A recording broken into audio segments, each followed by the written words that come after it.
You're watching Peach TV.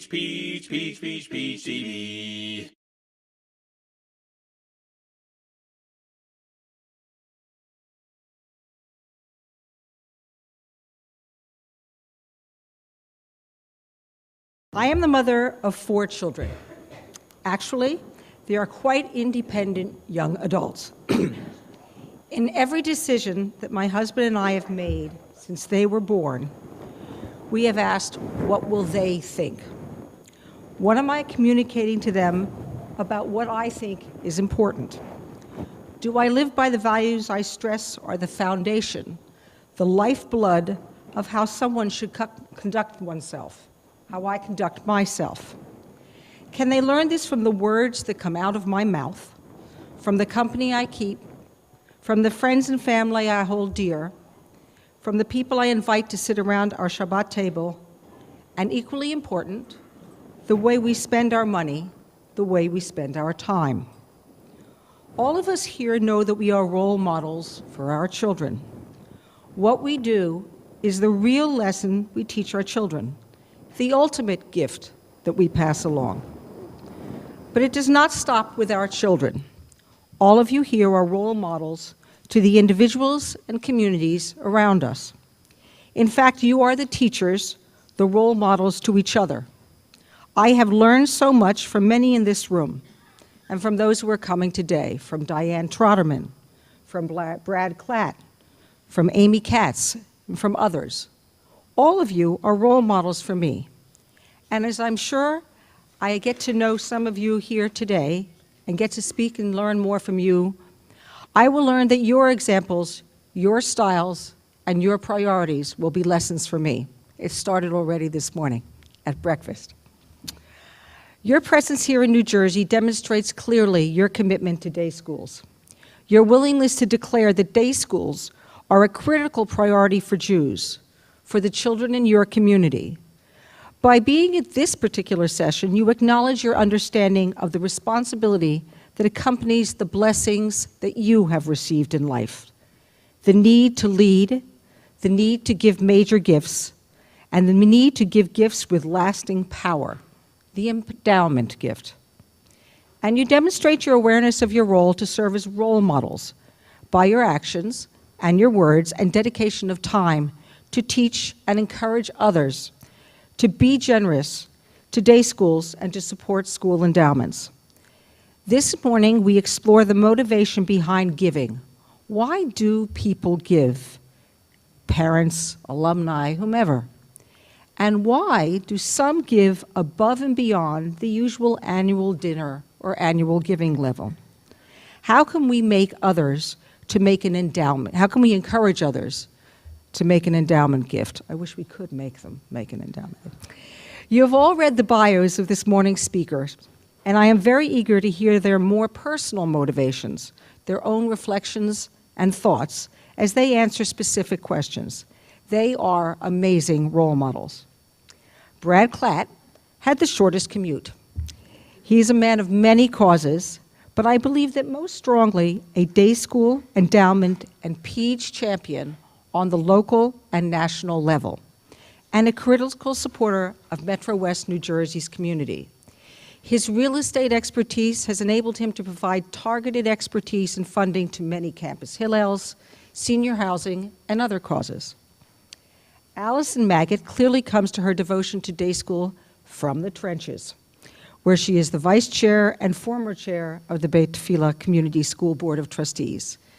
In addition, she generously serves other aspects of Baltimore life on the boards of the Federation, the Associated Center for Community Engagement, and Shemesh programs dedicated to children with learning differences. Howard Rubin, which I discovered we know each other for many years back as part of a shared Wexner group, an amazing forum for leadership, surely comes to the dedication to day school endowments from his work as chair of the Development Committee and formerly the vice chair of the Capital Campaign Committee of the Solomon Schechter School of Manhattan, and similar positions at the Park Avenue Synagogue.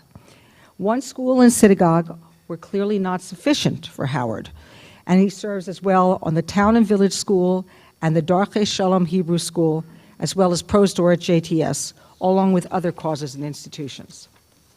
Amy Schiffman, whom I'm sure you all heard last night, is the founder of the Giving Tree Associates, where she has helped numerous schools conduct annual campaigns, improve board leadership, and many other aspects of enabling an institution to be well-led and financially sound.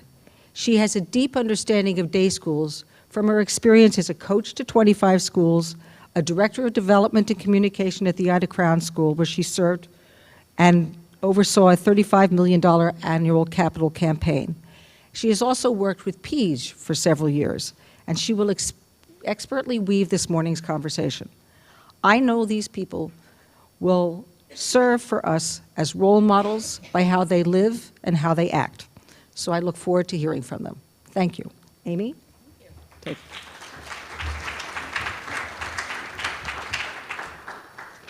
Thank you. So before we hear from this morning's speakers, I want to do a little framing. Here's what I hope we will accomplish together this morning. I want us to think about and understand why donor-centered fundraising is a good investment for our schools. I want us to explore motivations for making an endowment gift, and I want us to think and talk about endowment from the donor's perspective.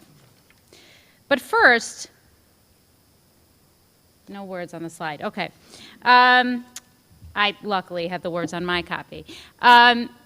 I want us to think about donor-centered fundraising in maybe a different way than we've done before. And I want to ask you, as we sort of briefly touched on last night, what does donor-centered campaign mean? Right, so this concept of donor-centered campaign seems somewhat obvious. Aren't we always thinking about the donor when we plan and execute our campaigns? Are we? No. No. I would agree with you. I'm going to say we don't. I'm going to say that most of the time, and again, you heard from my bio, that I spent 5 years in the development office at Ida Crown Jewish Academy, and after that I spent 2.5 years at Chicago Jewish Day School in Chicago as a consultant 3 days a week. And I would say that my day-to-day thinking, my day-to-day meeting schedule did not often allow for a lot of time to sit with my colleagues or with my leadership and think about the wants and needs of the donor. I was very busy planning my dinner, thinking about my ad book, talking about a golf outing, and actually planning a large-scale capital campaign. But if I think about the time, especially my first 2 years at the school, right, that I actually spent strategizing, thinking, considering the needs of my major donors and my major gift prospects, I'm embarrassed to say that it was fairly infrequent. And it wasn't until we actually got to sitting and talking about, for us, a capital campaign prospect list, that we really started shifting our thinking about how the development office spent its time. So I want to suggest, what you can't see on my slide, is that the first thing I say is that there are 3 things to remember. And the first thing to remember is it's about the people. And we have to make very tough choices in the day schools because most of us have extremely lean development departments, right? We have 1 or 2 or maybe 3 people attending to this. And most of us have fairly small leadership teams as well, people who are really able to go out there and do this with us and be our partners in this effort. And so if we have to prioritize, if we have to really think through how we're going to spend the time, think about spending time, and you'll hear this if you're coming to my breakout this afternoon, at the top of the pyramid, right? The top of the gift pyramid. And spending time not only thinking about our current donors, but also our top prospects. Those who could be giving to the campaign, but maybe aren't because we're not paying enough attention to them. And thinking about the readiness factor. Thinking about how our school connects with their needs. Because at the end of the day, our approach has to reflect the values that our donors and prospects share with the school. And it's not about the solicitation. We spend a lot of time worrying about what we're going to say in the solicitation. It's about the conversations that we have with them prior to the solicitation that are really going to impact the gift. So again, I want you to think about how you spend your development hour, no matter what role you play in the school, and think about whether or not you can shift your focus, shift the way you spend time, and shift the way you think about approaching the donor relationship. Are the words here? Yes. Because donors will support you, not because your school has organizational needs, right? They support you because the school is meeting the community's needs. And they believe in the growth of community. They believe in the work that you're doing. They're not going to support you because you have a campaign and you need the money. They're going to support you because they share values with your organization. Right? So relationship-based fundraising, and I have to give credit for this in some of my other slides to the brilliant Pearl Kane here, who has really, to me, perfected some of the language around relationship-based fundraising, right? And so I borrow it with her kind permission. Relationship-based fundraising, finding people who believe in what you do and engaging them in our efforts to educate our youth. Brilliant, Pearl. This is what it is. I can't rewrite this sentence because this is exactly what it is. It's so obvious, but it's so critical that we think of our major gifts, our endowment fundraising, as exactly this: finding people who believe in what we do and engaging them in our efforts. Major gifts and shared values. So an endowment gift, a capacity, gift, or pledge resulting from an ongoing relationship between your school and a donor based on shared values informed by the donor's interests for the purpose of advancing the school's mission. This is up on the website. I see a lot of people writing this down. So if you want it, it's on the website. This motto should be plastered somewhere on your wall, somewhere in the development office, because this is really how we need to think about donor-centered campaign. And this should reflect the way we prioritize our activities. The way we prioritize our activities should be reflected by this statement. Why should I focus here? What is this going to do for my campaign? Certainly build loyalty and retention, right? So if we're paying a lot of attention to our donors' needs, they will feel more, this will build loyalty for us. There are lots of other organizations out there asking for dollars, worthy organizations, organizations that your donors care about. So how is it that they choose us? Why is it that they choose us when they're making careful choices about where their philanthropic dollars go? Because you're building that relationship. And the only way to retain our donors is to show them the love, right? And to communicate the message to them that their gift, we talked last night about investment, that their gift has impact. It also helps us to develop leadership. Most of the time, leadership in our campaign comes from those who have initially begun as a donor relationship, right? We want people out there asking who have made a leadership gift. So not only does this activity build retention, builds in a repeat gift for your campaign, but it also is a way to build leadership for your campaign. Deepen relationship, right?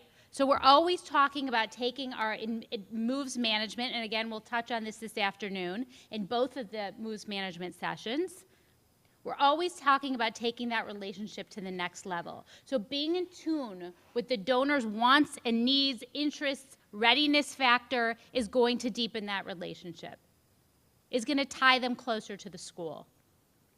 And last, I can't talk enough about prioritization because I think that this is the key issue facing most of the development departments in the schools here today and schools across the country. It's about how we spend our time. We have to make very tough choices about how we spend our time. Deepening relationships, building relationships, thinking about where our donors come from. This takes time. These meetings take time. These conversations take time. It takes research. but it's where we should be spending our time when we talk about endowment fundraising. The secret, we keep coming back to that. The school links the donor's philanthropic interests to the needs of the school. This is it. And this is the message that we have to be giving to our leadership, to our generations teams, to our committees. This is what it's about. And this is why we've spent a lot of time building in sessions at this conference about messaging, about how to tap into. This is why we have the speakers that we brought in today. We want to talk more about how to tap into donors' needs, interests, commitment, passion, engagement. And last, before I turn it over to my capable colleagues here, we're talking about finding the bullseye, right? So what we need to do is think about the donor's philanthropic goals and interests, tie them to the day school's needs and the community's needs, but at the same time, keeping in mind the donor's personal and financial motivations and needs. So the donor, in one example, the donor's philanthropic goals and interests may center around professional development, right? Their personal motivations may be that, you know, my grandchildren go to the school, went to the school, and I'm willing to leave a lasting legacy gift. I'm ready to give. I understand the investment that I would be making. And the day school community's needs is that endowment for this school means an opportunity to really invest in professional development. If I can identify those three things, I know where the bullseye is, and I'm ready to make the ask. For every one of our major gift prospects, for every one of our donors, where we're looking to take that relationship to the next level, we have to sketch this out. We have to know what this is. We have to understand the motivations, what their core key philanthropic interests are, and we have to match them to the needs of the school. We have to look at our endowment campaign case statement and say, where does this fit in? Do we have something that will interest, motivate this person that really matches what it is they're looking to do with their philanthropic dollar? So now I'm going to turn it over to my colleagues. I'm going to switch mics.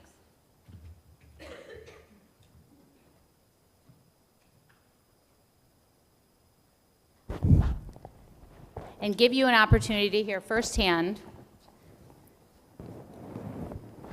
from really exceptional leadership that we are lucky enough to have in the field. Allison, I'm going to start with you. And by the way, you will have a chance after they speak to ask questions. So I'm going to let each of the speakers do their thing, answer their question, and then I promise I'll bring it back to you and allow you to ask questions as well. How are you leveraging, Allison, your role as Generations co-chair and vice president of your school's board of trustees in order to inspire donors and prospects? And by the way, how do we know when a donor is ready to commit? So I'll begin, can you hear me? I begin by telling you that I am in a mixed marriage. We're both Jewish, but I like to give away our money to things that are important to me, and my husband likes to hold on to it really tight. So the concept of donor-centered campaigns really resonates with me. I literally live and breathe it from the moment I wake up until the moment I go to sleep. In thinking about how I can influence other people, other than those that live in my house, about the importance of things that are important to me, it really comes down to three groups. The first group is my fellow board members. And my opportunity there to leverage my generation's role is really to educate them about why an endowment gift is important. And earlier in my bio, you heard I'm vice chair, and I'm a former chair of the finance committee. So certainly understanding what it means to grow the endowment is important to me, and it's important that my fellow board members understand that. And the other place that I have an opportunity to educate them is in their own personal role as a donor to this campaign. Now, I'll tell you that we haven't always been so strategic about board member expectations as it relates to development. And in the past, we've focused primarily on annual giving. So we've talked about making a capacity gift, making a quality gift, making a meaningful gift, but we've really limited it to the annual campaign. And so this Generations program has given us the opportunity to begin to start those conversations with board members about endowment. And that's been a huge opportunity for us. The second group of cohorts that I think I can exert some influence over are fellow parents. And in thinking about who are my cohorts as parents, I must thank our incredible Director of Development, Mandy Miller, for reframing for me who my peers are.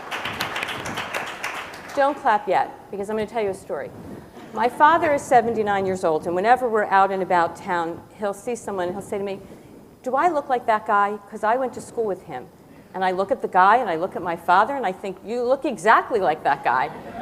But of course, he sees himself as probably his 40-year-old self and not the 79-year-old man that I see. So when I was thinking about who were my fellow parents, I began to identify young families. And Mandy reminded me that, in fact, my cohorts are not young families, but are parents of alum or soon-to-be alum. And it has really refocused that for me, so I thank you, Mandy. Every day I thank you.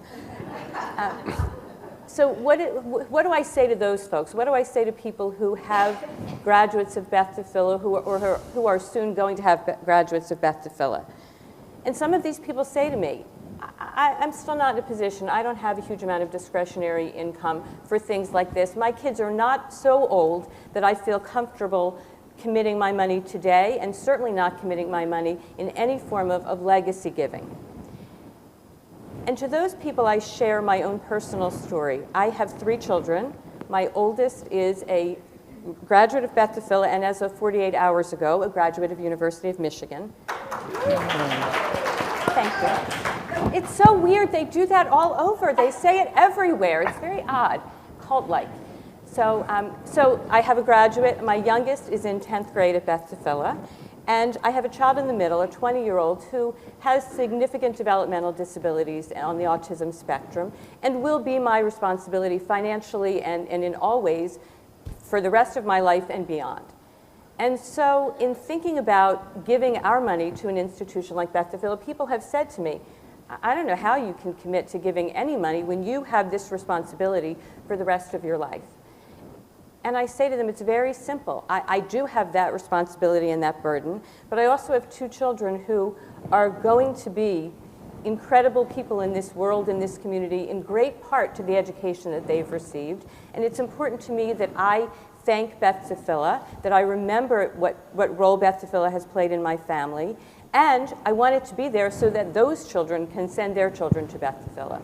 So it's a very easy story for me to tell, and I think that it helps people begin to broaden their thinking about their responsibility to their family and to their community, and those things not being mutually exclusive. So I do use my role there to demonstrate. So if I'm educating board members and I'm demonstrating to fellow parents of alum, the third cohort that I think I have an opportunity to influence is the general community. And I'm very fortunate to be here representing Beth DeFilla, but I also have very strong ties and commitment to our local federation, the Associated, and I've had many opportunities to be involved in programs and committees at the federation level that deal with day schools and the importance and the beauty of day school.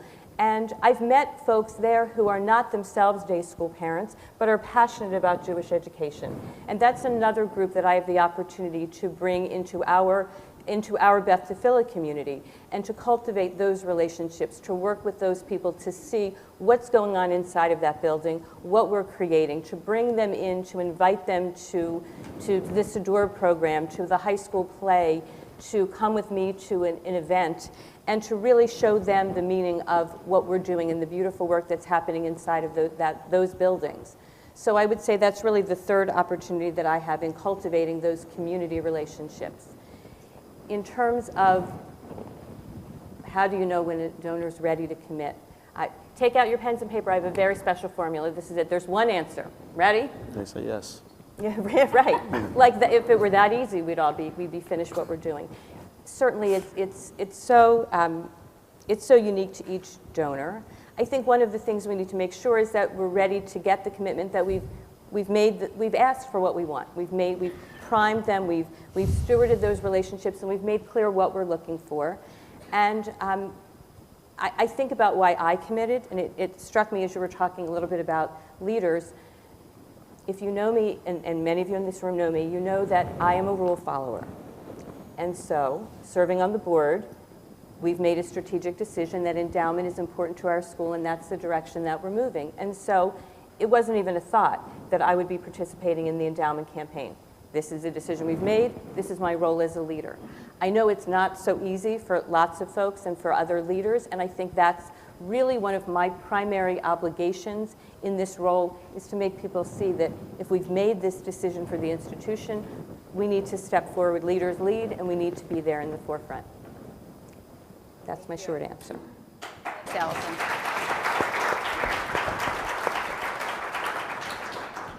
Howard. So many schools strive to expand their endowment prospect list past their grandparent and parent communities. What motivated you as a community member to get involved in your campaign, both as a donor and a leader? This is not the first time I've been asked this question. It seems that somehow a community member whose children and grandchildren didn't go to the school, who gets actively involved in the school, is some sort of unique museum piece. So wherever I go, I'm always asked that same question. My children are much older than yours. My children are too old to have been to have gone to the Solomon Schechter School in Manhattan, which is the school that I became involved in. But I'm surprised by the question, because we're all involved in the community in many ways that we're not beneficiaries of, that where our children and grandchildren don't go. I assume that most, if not everybody in this room, is involved in the local UJA Federation campaign, and yet is not a beneficiary of it. It's just part of the Jewish community that you support. I have not been a direct beneficiary of the UJA Federation, but my grandmother came over from Europe and was a beneficiary of the settlement houses on the Lower East Side. My son's part of his Jewish education came from Prosdor Jewish Theological Seminary. Some members of the community supported that long before he was able to go there.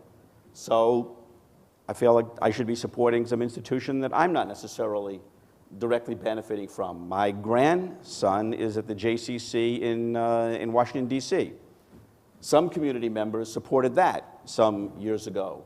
So it just makes sense to me that we support the Jewish community in many different ways.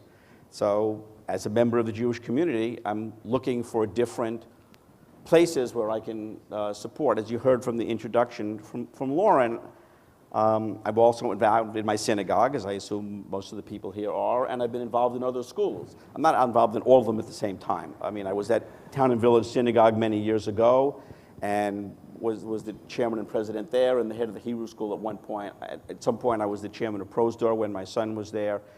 And now, when the Solomon Schechter School started, I got involved there, again, looking for a way to be involved in the community. So that would be the first answer. The second is looking for a place to make a difference. Fact is, when you're in New York City, get involved in Federation, UJA, and other things, those are very large organizations with $100 million campaigns, an incredible collection of talented and wealthy people to draw on. Frankly, my synagogue, which I'm just finishing my term as vice president and head of fundraising, is Park Avenue Synagogue. It also has an incredible array of very wealthy, very committed, talented people to draw on. But most schools are much smaller than that. And Schechter School, when it was starting and even till today, is a place where somebody of my modest means and talents was able to, I think, make a difference. Whereas I think that, you know, again, I'm involved in all these other parts of the community, as all of you are, but I don't really feel like I move the needle there. And here is an institution that's small enough for me and many of the other board members, and about half of our board are made up of community members like myself who have no children or grandchildren at the school, can actually make a difference. And that's part of the pitch that I make when I try to bring people onto the board, because many of the people on the board, I've been involved in bringing them on from my synagogue or other connections. is to say to them, this is a place that you can actually move the needle. By the time you put in, by the people that you know, by the amount that you can donate, you can move the needle. One of the things that everybody laughs at me about the school is that I go to graduation every year. I just love standing there and watching these kids graduate, and watching them speak in Hebrew and give their little speeches and do all the stuff that they do, and just lean back. And this is not unlike, when some of the other organizations, the smaller parts. I don't get that rush at UJA, but I certainly did it at Town and Village Synagogue, a little modest synagogue on the Lower East Side. You just stand at the back and you say, I had something to do with that. I didn't teach those kids a thing. And in fact, somebody I was talking to earlier started asking me questions about the educational program at Schechter School. I know almost nothing about it. I'm not an educator, and I don't pretend to be. But I had something to do with those kids graduating, and those kids, the Yiddishkeit, the Menschlichkeit that they have got. And that gives me a feeling that you can't replicate with the other involvements in the Jewish community that I have. So some of the people that I talk to about gifts are people who are finished paying tuition. Some of the grandparents that I solicit tell me, well, my grandchild goes to some other Jewish school, and that's the school they're supporting. And all right, that's a winning argument. There's not much I can do. And some people still have kids in school and are paying the large tuitions. But there are a number of us who have stopped paying tuition. And it's amazing what you can afford to do once you're not paying tuition anymore. So some of that is spent on vacations, but some of it is spent supporting the Jewish community in a way that I wasn't doing when I was paying two tuitions and when I was paying college tuition. But now that's behind me. So that's another group of people that I talk to about a way in which they can make a difference in the world and be involved in their community. Now, I was also asked to talk about the capital campaign that we ran with my friend Pearl Kane, sitting here, that we ran because the school started with donated space at Park Avenue Synagogue. And we were supposed to stay there a year or two. And as Steve Lorch said in one of our annual fundraisers when we actually were moving out, I don't know if this has been true in philanthropic history, but 15 years we used the school for rent-free. We used the premises of Park Avenue Synagogue rent-free. But we outgrew it, thank goodness. And then we rented space at another synagogue in town, and we outgrew that. So it became time to get our own space. So we needed a capital campaign. And we had to run that while simultaneously getting the annual campaign. We had no choice. The annual campaign is critical. And it really didn't have negative impact on the annual campaign. We said to people that your primary gift has to be the annual campaign. And if that's all that you can give, then that's the way you have to give first. But in every community, there are people who can afford to give to both. And our fundraising is at relatively modest levels. It's very broad-based community-wise. There were no seven-figure gifts in this at all. There were several six-figure gifts, but not a huge number. It's mostly very broad-based giving, both from within the community and from the parents. And the parents, of course, are strained with the issue of paying tuition at the same time. 2 children, 3 children, that becomes a lot. So a lot of it came from community members, some on the board and some outside the board. And it really, we did this starting in about 2008. So we did it straight through the worst of the recession, which just, why not take on a challenge, right? Why not do it at the hardest possible time?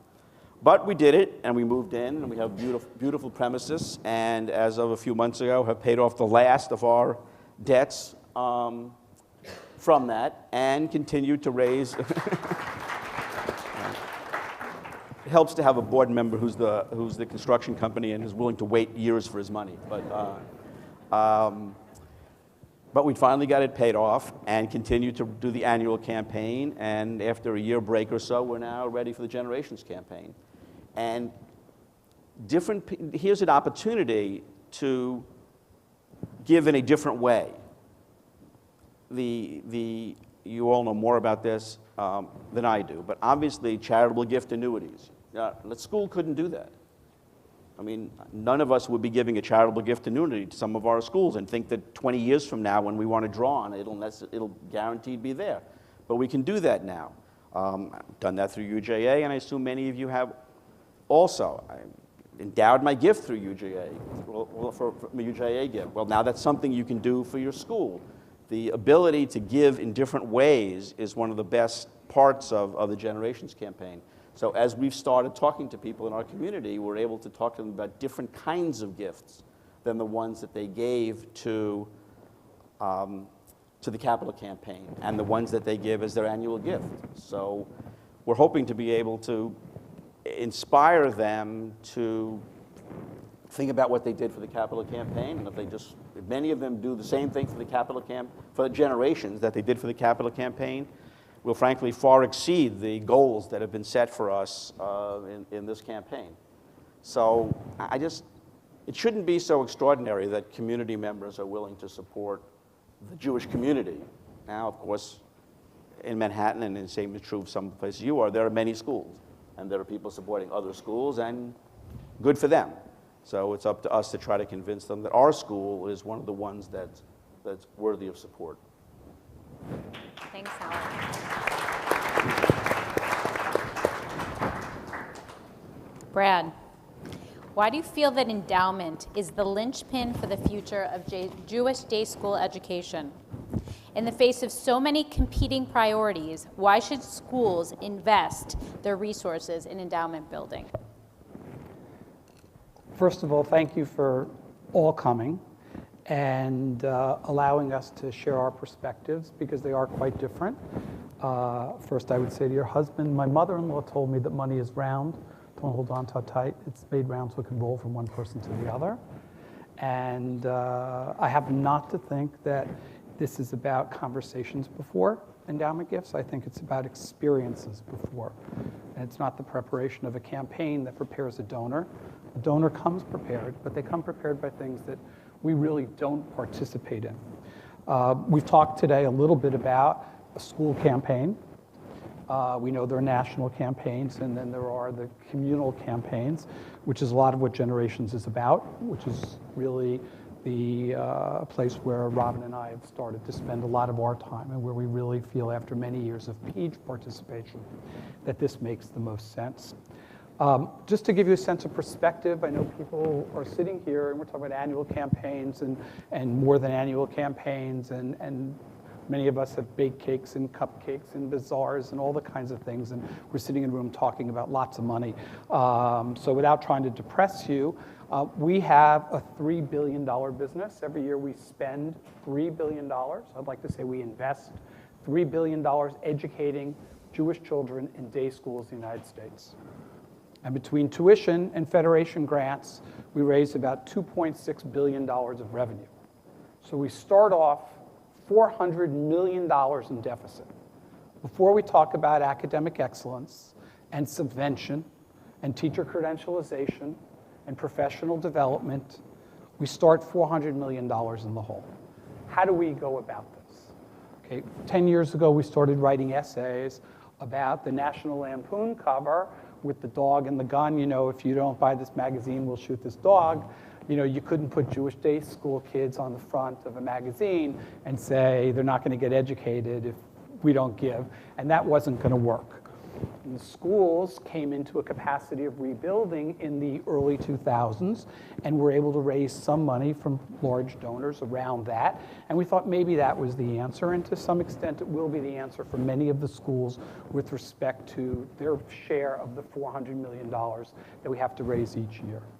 But the reality is we need a receptacle of integrity, a place where people can put their capital, not necessarily parents, not necessarily grandparents, but maybe some, that can put their capital away and say, this is good for the community. What is that receptacle? Is a school too small? Is a national fund with a big black hole too big? So PEJE has conceived Generations, and the Generations program is really about groups of schools in a community, hopefully all the schools coming together. And it's a sort of a fascinating thing about what that really means. It's large enough to be a receptacle of integrity, to take the capital, and to have donors that don't necessarily align themselves with one school to think about it. But it's also small enough to do it very personally so that the people around you appreciate the campaign experiences and the communal experiences that you've had for a very long time. So let me talk a little bit about some experiences that make these up, that I think you have to ferret out to understand who the people are. And then I'll move on to a little bit about why this is the vehicle. So I worked in day school for a number of years as a lay leader, and I rose to become president. I was a partner at a big firm. I left. My partner and I, one guy and I in a room with a secretary, started 22 years ago a business, and we were going to build apartment houses. We had a number of large joint venture partners because of where we came from that would participate with us to build these apartment houses. And it was the first one we were going to form, a small job in Livingston, New Jersey, and Prudential was going to be our partner. And my partner and I shared a desk. And so at 2:30 on a probably Tuesday afternoon, we had scheduled this conference call with 20, 30 people, lawyers and engineers, to really talk about the nature of this joint venture. And there was a document, so we're talking about covenants, and a lot of the things would happen on this 2 to 3 hour conference call. And I was just recently elected president of the school. And we shared a secretary. So we're on this conference call, and my partner's listening. I'm the business partner, he's the builder, so he's listening to the call. And we're going through it, about half an hour in, and all of a sudden my secretary comes in with a note, and she's like nervous. And I say, okay, and I put it aside. She comes back in 5 minutes later. And I say to everybody on the call, I said, you have to do me a favor.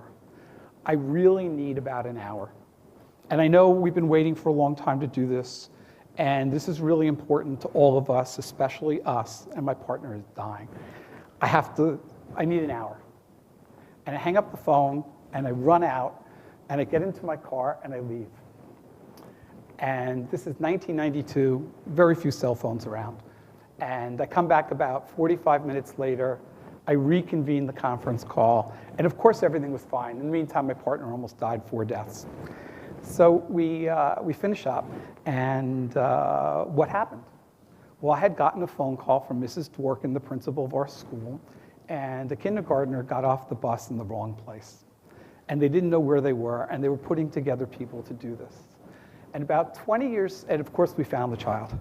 About 20 years later, when Mrs. Dworkin was retiring from the school, I told the story about how she did that, and I explained that I had just become president, and this thing had happened, and it was in the middle, and my partner was dying about it. We found the kid, and I thanked Mrs. Dworkin for that experience. And she said to me, she gets up and she says, no, you don't understand. I didn't call you because you were president. I called you because your office was closest to where the kid got lost. And so when you think about that, and you think about the other experiences that you were talking about, we put some of these people together, and I'll explain in this room that I think that the largest opportunity Generations has not yet touched in terms of our antenna is Bergen County, New Jersey. Okay, it's probably the wealthiest day school community. It has a tremendous portfolio of schools. And having built a number of Hillels, you drop into a community and you need the federation, you need the university, you need a lot of other things happening. And you sort of get a feeling that you're about ready to go. You've got all the moving parts. And so with respect to a Bergen County meeting, I went to this meeting with a bunch of people, families who might be the core of a community campaign. And I said to them, what do you think?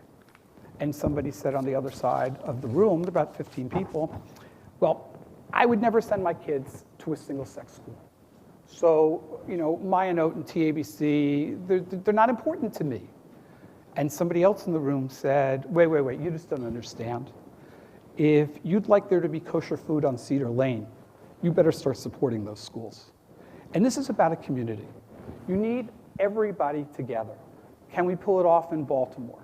Can we get this community of many schools from schools run by a community school run by a woman educator in a pantsuit and a black hat school to sit in the same room. Well, PEJE is obviously, and all these great organizations that are up there, we obviously learned how to do that. So now that they're together and they're learning together and working together, can we together help them show the community what they're about? What are these experiences that these people can have? So I know everybody's like really tired of sitting down. Everybody stand up for a second, because I want to ask you all a question, but I need you to stand.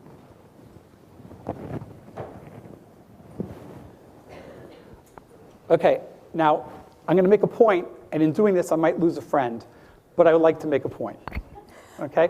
What you're about to do is a really hard thing to do. You have to find this person who has the right experiences, and you have to get them to do something they've never done before, that most people have never done before, and you have very few examples to share with them. So I want to show you how tough this is. Will everybody who is a professional who raises endowment or does day school development, who has not themselves given a $10,000 gift, please sit down.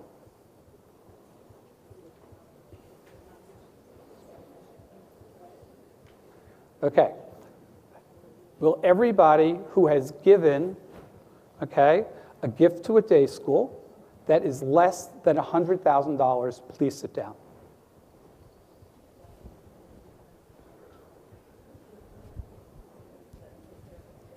Great. Will everybody who has given a gift that is less than $1 million to any group of day schools, please sit down? Okay. That's her. Okay? Stand up, stay up, stay up, stand up.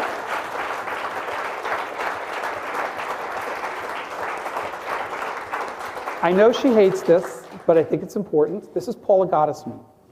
She envisioned the Metro West campaign. She is a national fundraiser. She is the example we all follow. Her family, she and her husband Jerry, have endowed all of the schools in Metro West. Whether they are religious, not religious, whatever we are, it didn't make a difference. Every child was the same. She had the vision. What were her experiences? You can sit down. Paula and her friends, thank you. Paula and her friends, okay. Paula and her friends, unlike a day school, saw families that did not send their kids to day school, that did not have the benefit that Paula's kids had, no matter how hard it was then for Paula to afford it. Those kinds of experiences are ones that she knows about, but the people who, they would never be on your list. People who did not send their kids, people who regretted not sending their kids, people who sent their kids who didn't quite become what they would like their kids to be. All of these experiences that you can't possibly know as a development director 5, 10 years into your job, or somebody who's been in a school for 10 or 15 years. You can't know what those experiences are, but you have to fetch them. You have to find who these people are. So how do you do that? Okay, and you catch more flies with honey. So the Generations program creates these community awarenesses with all of the schools doing something together that they've never done. They're talking together. They're working together. They're thinking about it. And if you think this is tough, virtually all of you are Jewish. We came from one guy 5,000 years ago who left his father's house and stepped out beyond the doorpost and had no idea where he was going, into the desert. And we're here today. Okay? And we have Sheldon Adelson and a couple of other people like that. You get two of them, and you get $20, $30 billion. And day school tuition in the United States will be free for as long as we have Jews here. You get half of that, and the quality of what we do, and the tuition, the quality will be up, and the tuition will be half. That's what we need to do. And this is an effort of monumental size. But it's an effort that at a day school, you need a certain level of capacity to reach the goals we need to be part of the $400 million deficit. And that's so important because we want the deficit to be bigger, because we want to put more in and make these kids have more, the kids we were entrusted with. But on the other hand, we need to separate out. And maybe the day school isn't the perfect forum to go elephant hunting, But it is the perfect forum to generate the things that let's call it the 15 schools in Baltimore, have to demonstrate together in order to attract the flies. So I would tell you, we should go out, create these generation programs, work together as schools, see the value of that, show the flies out. Maybe your husband will let a coin go or something like that toward that. But the key has to be all of us together. We understand how to do it. We have our examples. And hopefully these 3 days will help you think through the stratification of our goals and the capacity that we do have to reach them. Thanks.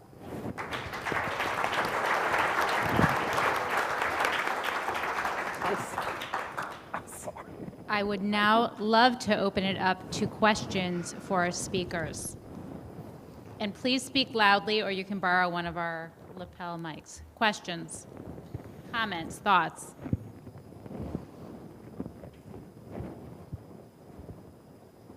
Yes. Betty. Stand up. So many of us are in communities where if we're a K-8 school and then we're a high school or whatever, and we share the donors. In any of your communities, have you had schools go together to ask a donor for a gift that would then do a generations gift, that would, the school could be divided. So maybe it's a $250,000 generations gift that part of it would go to one school and part of it would go to another school. We have, actually, Paul and Jerry conceived in Metro West the capacity for each of the schools, and I have to mention Kim Hirsch, besides the fact she's a great photographer. All of you know her, she's incredible. And when we started with one, actually, Kim broke it into 4, and she broke it into community and each of the 3 separate schools. And we just celebrated the other day at all of our schools going on a bus tour, all the lay people, another round of fundraising, thought process, and joy. And the question was asked, how many of you in the audience, or about 60, 70 people, have actually sent kids to 1 school or 2 schools or 3 schools? We had a number of 3 schools and a number of 2 schools. And so with the Generations Funds being broken up individual schools and a global, or any combination if you choose to, it's fairly simple because there are families that will want to give to 1 school. There are families, hopefully the largest families, that will want to give to Jewish life in their community to ensure kosher food and Jewish education. So we've seen it, and I think that Jill could spend a lot of time with you on it, as well as Kim, and give you a good sense of how to make the structure speak to those people as opposed to answer an inquiry.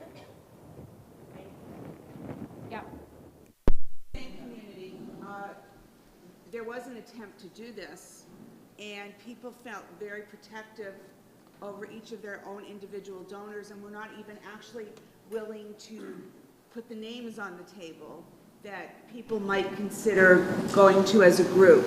How do you bridge that territorialism that people feel towards their individual person?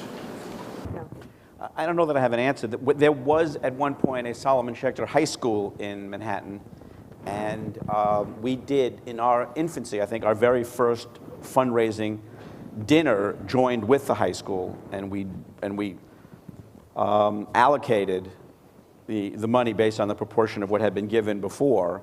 Each school had an honoree, and people did put the names in, and people were somewhat protective, but we had a certain level of trust.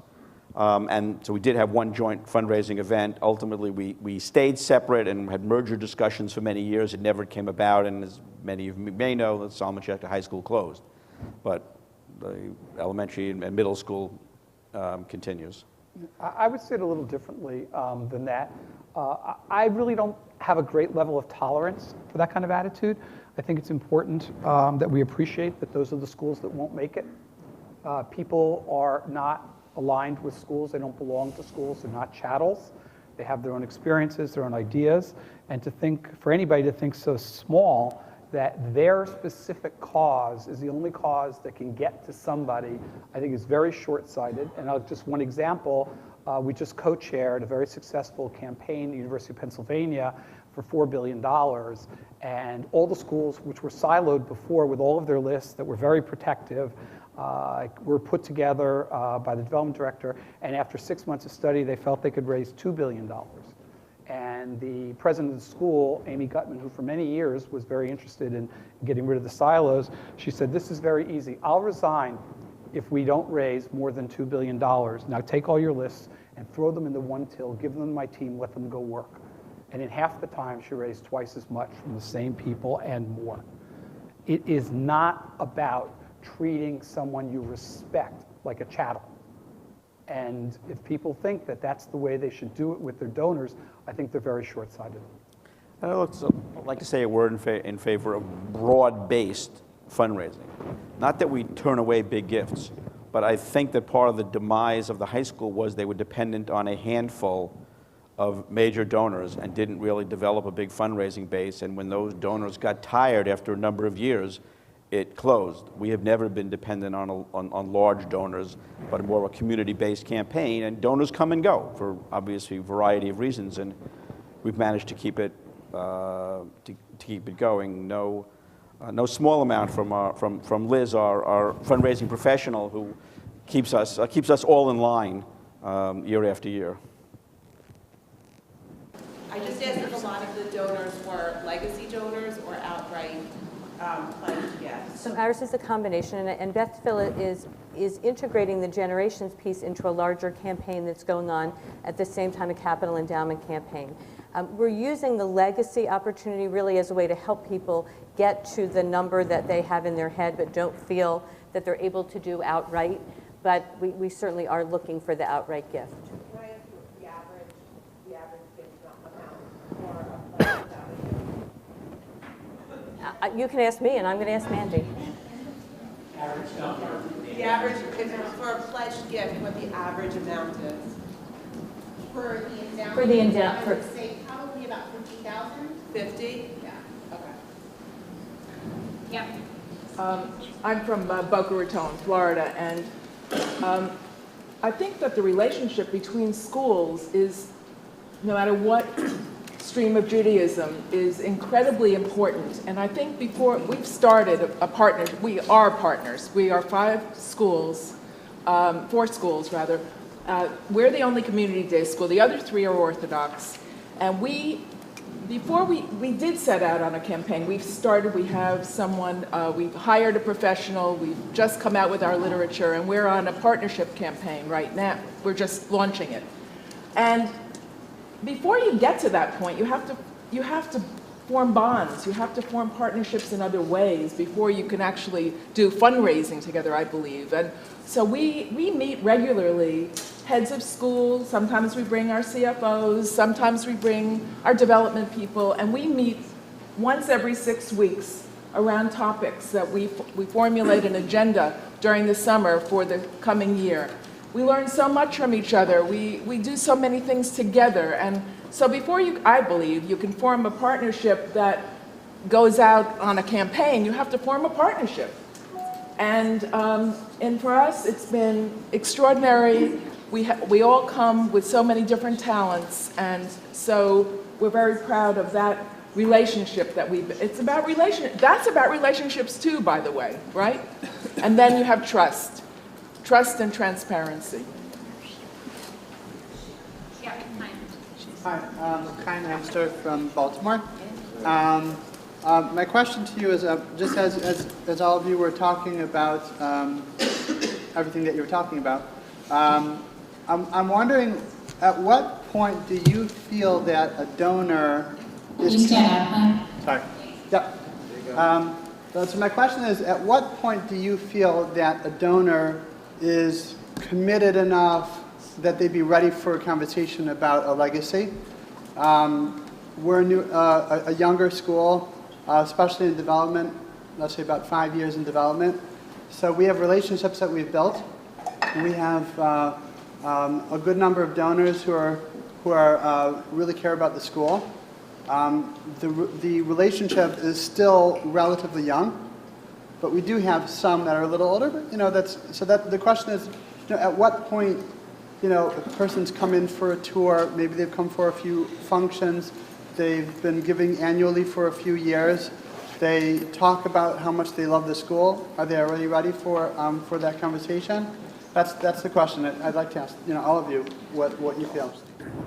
So I would say what you've described is somebody that I would certainly be looking at as ready. If they're continuing to come, they're coming in, they're attending your events, they've expressed an interest and a commitment to the work that you're doing. I think certainly that would be the opportunity to begin that conversation. We had started about, I would say, 5 years before the Generations program with a more softer legacy type of opportunity where we began to talk about it. We brought in some folks from the Associated. Michael Friedman came in, talked to people about what it means to give a testamentary gift, what the concept of legacy is, and it moved, but it did not have the same amount of momentum as this concept of the Generations program is having. And I think that it's giving us an opportunity to really push people and move at a more steady and rapid pace than just sort of that slow rollout that we were initially doing. And it sounds to me as though you are creating those relationships and stewarding those relationships. To me, if the person is willing to come back and meet with me, as you said, they're not coming back to say no. They're coming back to have a conversation. I think that the Generations gifts are going to be, in many respects, easier to get than the capital campaign was. Because the capital campaign had to be all cash. It didn't have to be all in one time, but it was all cash out of pocket, whereas Generations were talking about legacy in your will. Obviously, that doesn't do your school a lot of good if the person's 30, but on the other hand, there are people at the older spectrum. There's charitable gift annuities, which is part of this campaign, which you actually get income off of later, and you get a charitable donation deduction now and income later, so that's an easier gift to give than cash. Now, I know part of this campaign is cash as well, but obviously you want to talk to people about doing more than one thing. Someone could leave something in their will, give you some cash, and do a charitable gift annuity. So I certainly anybody who you described who's given several times and say they love the school, you're not going to get a better candidate than that. I mean, you're not going to walk in and just say, please take my money.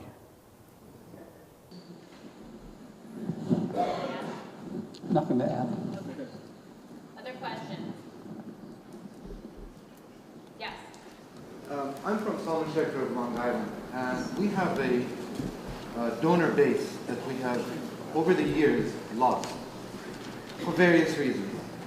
What are some of the strategies, both from donors and from professionals, that you would employ to win them back?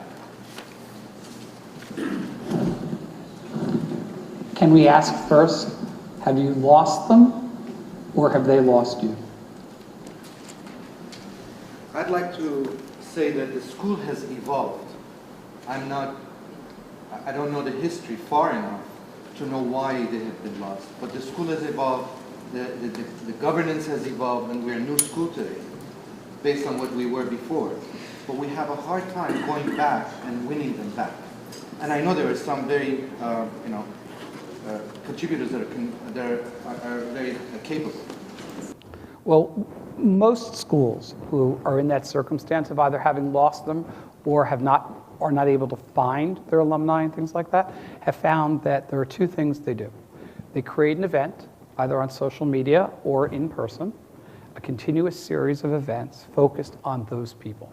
And the reality is they all come in strings. So it's this fabric that encircles, that makes the cloth that is the school fundraising, but they're all effectively threads. So if you find the end or two or three or four of those people who were in that class, or were in the class of those parents, or were grandparents when they were grandparents, just finding them is important, but it's not enough. You have to engage them. You have to have some sort of mifkashim, some capacity to have an encounter with the school. And whether it is kids singing or some of the other events, you have to show them that you want them to be part of what they once were and create a presence. If you can do that, social media very helpful, but kids singing most important, you'll have success doing it. And many schools have done it. And I would tell you, you'll find a lot of work done by alumni associations that have been formed in grandparents clubs that have made a great deal of headway in finding people that were, if you will, lost one way or the other. The other thing that I would say is it's always great to ask for advice from the group who you're targeting. So I might put together a focus group and ask 5 or 6 of them to come in and talk about it and ask for their advice. I mean, there's nothing like asking for advice in order to sort of to engender support. So I would ask them what you should do. Yeah, it's hard to know from sitting here why you lost them. I mean, it may be for 10 different people, there could be 10 different reasons. Yeah. And you may need to sit down with the people one at a time and figure out what it is and then figure out how to go back to them. For some, it may be because of whatever changes happen in the school. For others, it may just be the kids graduated and they're now supporting the university that those kids go to and they're not supporting the school anymore. But each one may be a different story, and you may have to go back to them and try to get an audience with them and talk to them about why they stopped giving and then see if you can bring them back. But I can't begin to know what the reasons are that they're not giving anymore without, obviously, a lot more information. So I'm familiar with your school, and I know what the break was. So when the Dolgens, for example, left, and many of the other families left at the same time because you did have a shift in a campaign and other things, I will tell you the thing that we have found that works the most in Art Day School is send them a YouTube clip of their kids in school. Take it by the 50s, 60s, 70s, or 72, 73, 74, and find the people and get them to see what it was that they loved about this school.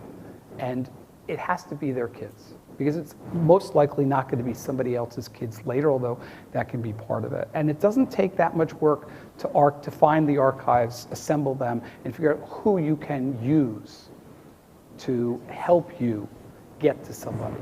But you have to use the tools you have. There isn't a magic, wand or a box that somebody else has. You should use what's inside the school already. This is for you as a board chair. What has been your strategy with board members who, for whatever reason, just don't want to participate? Can you hear the question? What's been the strategy with board members who are not interested in participating in the campaign? And you're talking specifically about Generations campaign? So we're actually in the middle of that at this moment in time. As I said earlier, the board member expectations that we've laid out initially dealt more with annual campaign and haven't really touched on the endowment piece. It's a process, and I will say that not all of our board members are prospects for this campaign. We do not have a minimum giving level for board members. Our board, by design, is a very broad-based board. So there are people for whom this will not be a camp. We have not targeted to date. That is not to say that they will not, at some point, because of their leadership role, be asked. But they are not people that we've really started inside out or top down, and we haven't come to the entire board. So I would say that we thus far, those who we believe have the capacity to participate at the level where we're working today have done so, and we have not experienced that particular challenge yet. I don't know what will happen as we move further into the next level of the campaign.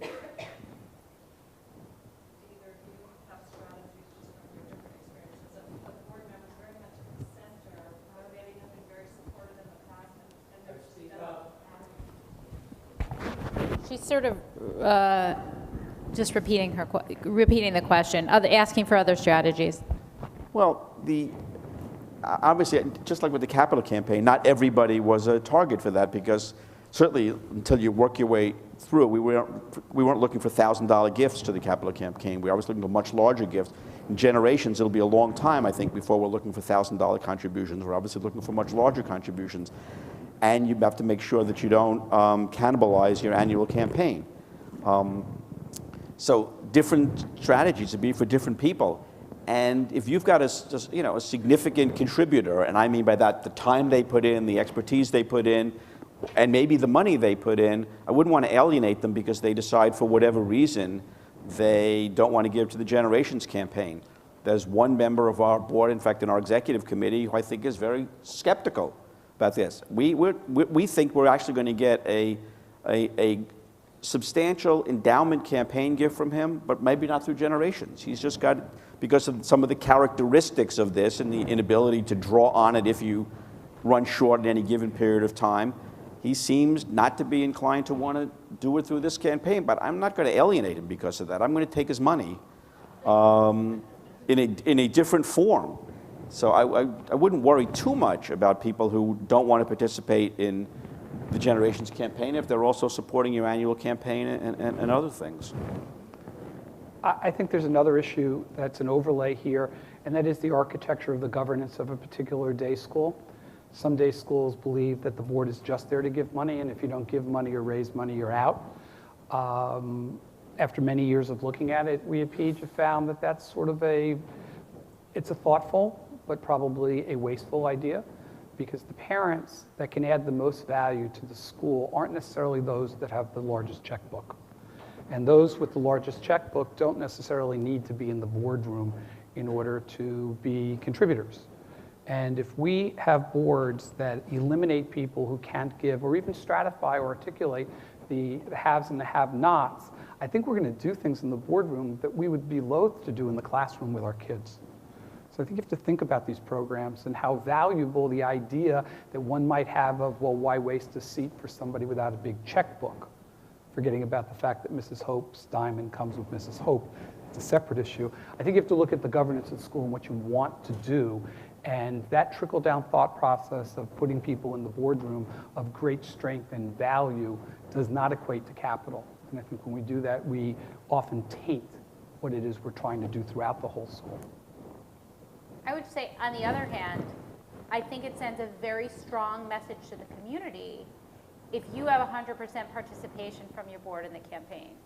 And I think it's about finding a way for everyone to participate. So whether it's a letter of intent or really doing some education around what it means to make a bequest kind of a gift, I think that there should be an opportunity for your leadership, your board, to stand up and say, we're behind this program, we support it, we've invested. I think there's so many ways, as we mentioned earlier, to participate. I do think, I disagree a little bit in that I would love to see the board, even if we're at a point in our campaign where we're really looking at the major gift, even with our capital campaign at Ida Crown, even we were looking really exclusively at one point during our silent phase at six-figure gifts, we asked for 100% participation from the board. Some of those were $1,000 gifts, but we wanted to go out to the community and say, we're at 100%. That's why we're ready to come to you. That the board is behind this. The board has really decided this is a project that they're behind. And so I think it's hard to go out to the community if you can't say that about your board.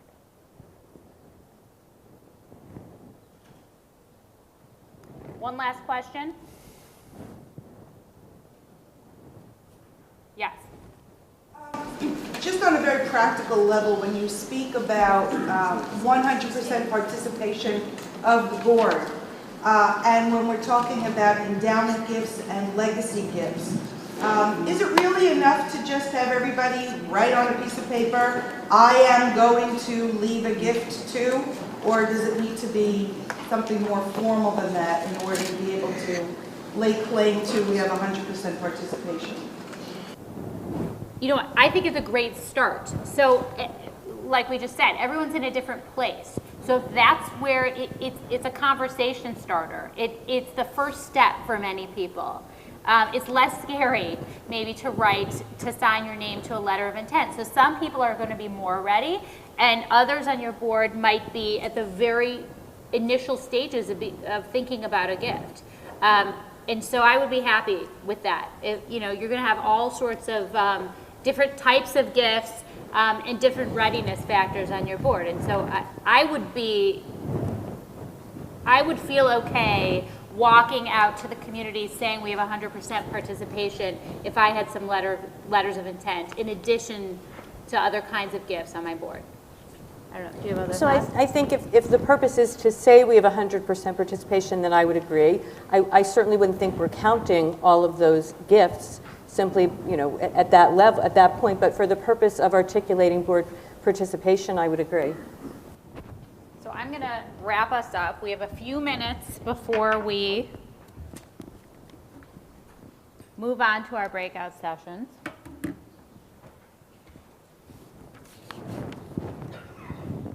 Okay. I'm double mic'd here, so I'm going to lose this one. So what have we covered here this morning? Really, I think what all of us are saying is that you've got to tap in to the passions and the motivations of your donors, of your prospects, of your leadership.